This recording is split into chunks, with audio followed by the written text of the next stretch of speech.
Pedro. Now, we're going to turn back the clock, and we've got someone very, very special for you this evening. And I'm slightly nervous about this, Tom. This is... I'm a bit on edge because this also happens to be my old gaffer, my old youth team gaffer. It is the one and only Pat Rice. Pat, how are you? I'm very well, Adrian. How are you, son? I'm all right. All the better for hearing you. Just the memories of the youth team days, mate, where you used to drill us and run us, especially in the summer. God, I'm still a little bit scarred by it, but you were a great manager, obviously. But you were slightly scary as well. Good days, though, for you? I beg your pardon, what was that? Good days for you, managing the youth team? Absolutely. Yeah, I loved it. I absolutely loved it. I loved the players. We were very, very fortunate. We had some terrific players. And some of them went on to make a career at the Arsenal, and others obviously didn't for one reason or another. There might have been younger players in front of them, and they've seen their career go better someplace else. But as far as I was concerned, I absolutely loved it. I loved being with the players. I loved the training with them. I loved absolutely everything, the discipline, everything. Yeah, no, they were good days. And of course, then you moved on. When Arsene Wenger came in, you became the assistant to Arsene Wenger. What was that transition like, Pat? Because you were used to dealing with us youngsters at the time. How different was that for you, and how did you handle it? Well, I think I was fortunate, Adrian, is that I was actually there as youth team coach, so I knew all of the players.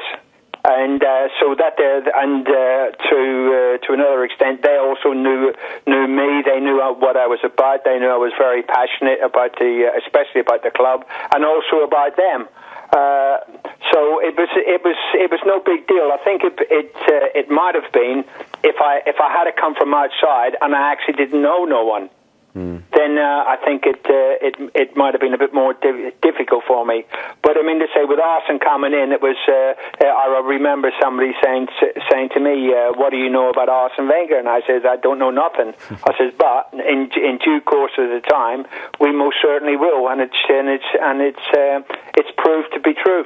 Yeah. What was it like for you in the dressing room, Pat? Because unfortunately, I'd moved on by the time you got involved in the first team. But you were always very vocal in the dressing room, and you could hear you on the sidelines there.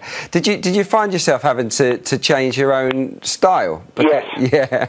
Yeah. Very, very, very much so. I mean to say, I can remember. I think we were up at Bradford or Rotherham or something like that in the very, very, very early stages of Arsene's managership, and we weren't doing very well. So when the players have come in, you know me, I've just steamed right into a few, and Arsene quite rightly said, he says, calm yourself down and let the players, relax and have a cup of tea or whatever they wanted, and that's the way Arsene works.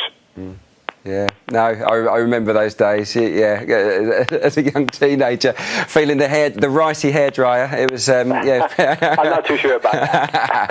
No, you're normally quite good to me. I must confess. I've got Tom Watt with me here in the studio. You know Tom. I do. Yeah. Pat, how are you?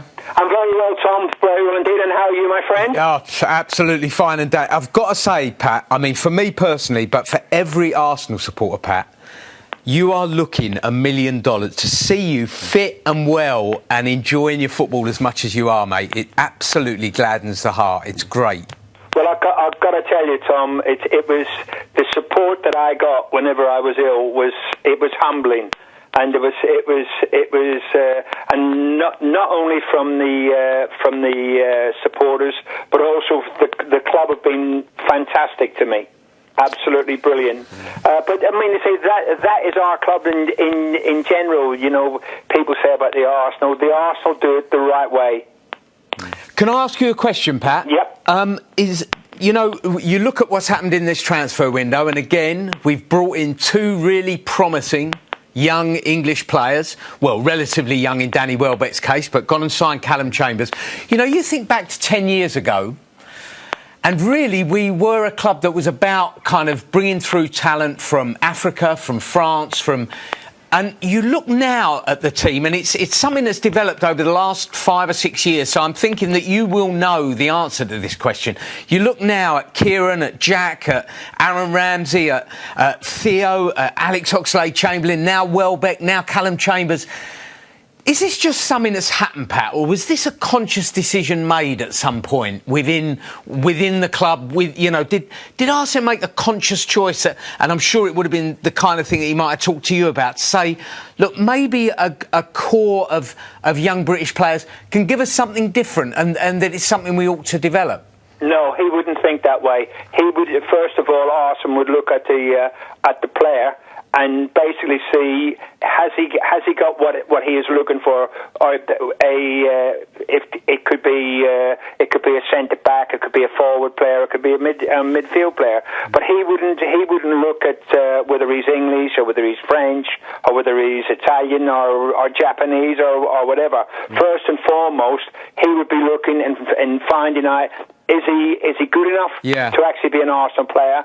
And also, does he have the quality that he is actually looking for? Yeah, Pat, you've seen a few games in person this season. Obviously, saw you at the Community Shield. I think you were up at Goodison, weren't you? I've been up at Goodison. I've been up at Leicester. Yeah, you've seen a lot of the team this year, and obviously last year as well. How do you think they're shaping up? It seems to me like this group is on an upward curve. I know that we've had a slightly slowish start to the new season, but do you see a lot of positive signs within this squad and with this team? I mean to say, I think that the two signings that he's actually made has been absolutely spectacular. I'm talking about the boy Callum Chambers, and I'm obviously talking about Danny Welbeck. I think that they will not only inspire the actual players who are playing in the team, but I think it will inspire the supporters as well. And basically saying to them, well, we have been listening to you. It may not look like we have been listening to you, but we have. And the hardest thing that you can do, Adrian, is to actually go out and say to actually people, I'm going to do this, or I'm going to buy that one, or I'm going to buy that one. Because when you get into the realms of it, and then you've got clubs involved, and then not only that, you've also got agents involved, and it becomes very, very difficult. Yeah. And I also think that from a coach's and manager's point of view, one of the hardest things that you can get or try to actually get is to get people not to talk.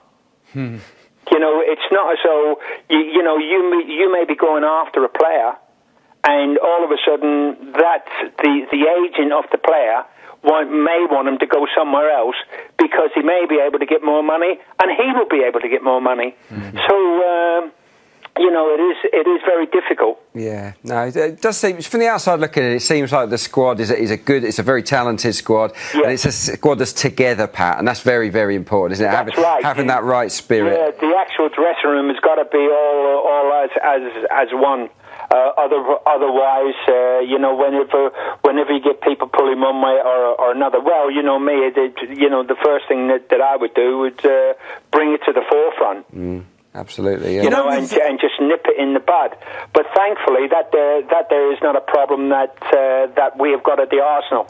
Yeah, no, absolutely. Yeah, well, hopefully it's going to be a season to remember. It's great to speak to you, Pat, and it's brilliant to hear that you're in good health. And yeah, we'll hope to see you here at Emirates very soon. That's great, Adrian. It's good to talk to you and Tom. Yeah, top man. Thank you very much, Pat. All the best. Bye, guys.